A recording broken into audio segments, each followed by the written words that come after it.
kabayan, 'di ba? At ayan na nga, pauwi na tayo at dahil free ride nga sa LRT, so samantalahin natin, 'di ba? Ayan, pakita lang tayo agad kay Mr. M, 'di ba? Pakita tayo ng peka. At dito nga kami dumaan, I mean bumaba sa monumento, 'di ba? Diretso sa SM. Tapos syempre, ano pa ba ang pambansang ang on the go food, 'di ba? Ang gusto ng mga bata, edi yung tutubi. 'Di ba? At daan lang saglit sa grocery, tapos nagulat ako kasi as in, nagulat na naman. Lagi na lang nagugulat. Magugulatin yarn.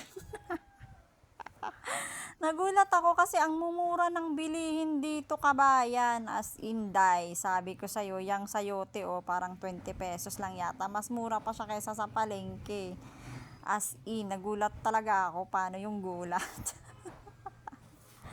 Kaya as in, papadampot ng dampot ka talaga dyan. Kasi ang mura talaga kumpara mo sa palengke. Kaya minsan maganda rin tumingin sa Although, pag mga ganyan talaga maganda sa sa palengke. I mean sa palengke talaga ako namimili ng mga ganyang gulay-gulay. Pero nung pagpunta namin diyan, kumbaga titingin lang naman sana, since mura nga, kaya Diyos ko dahil, sino ba naman ang hindi kukuha ang mura na nga, 'di ba?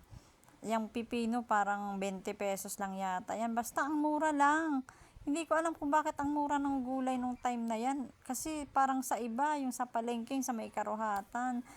Nung nag-ano ako, mahal eh. Yung carrots, magkano lang yan? 15 pesos lang yata yan. Dalawa na. As in, ang mura, hindi ko alam. Tapos yung kalamansi, 30 pesos lang yata yan. 20.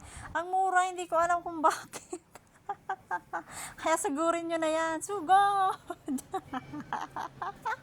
Sugod. Tapos yung kamatis, although ang kamatis naman talaga, 'di ba, pag summer, mura naman kasi talaga siya kasi siya, ang tawag doon, tagbunga, tag-ani, parang season, 'di ba, ganun siya pag summer.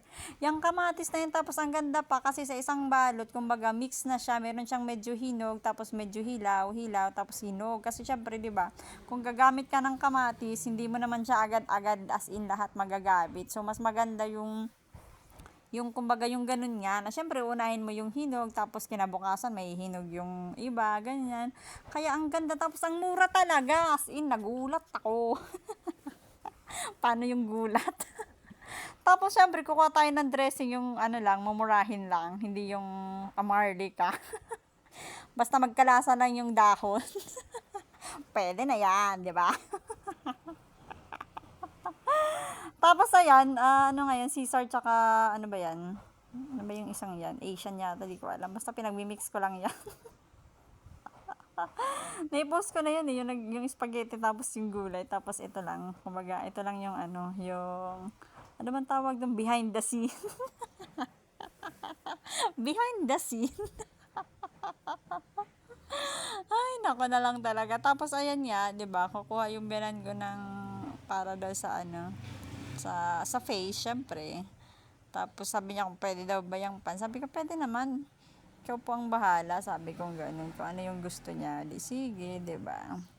Tapos ayan, ikot-ikot lang kung ano yung kulang sa bahay. Kasi doon sa sa place ni Kuya Mark, ang mamahal doon. Kaya nagulat talaga ako nung pagpunta namin diyan sa grocery. Ang mumura. Kaya ayun, syempre, 'di ba? Grab the opportunity. Grab lang ng grab. Tapos yun, umuwi na kami. Ayan. Dahil commuters nga tayo, di ba? Sayang nga, wala pang LRT monumento to Valenzuela eh. Kung meron lang, may LRT din ako. Bilang may hiluhin, di ba? Hanggat kaya ng LRT, LRT ako. Kaya lang wala eh. So, ayun lang. Ayun lang. Thank you. Bye! Meron pa yan kahit tricycle traffic pa din. Hindi tayo tinatantanan ng traffic.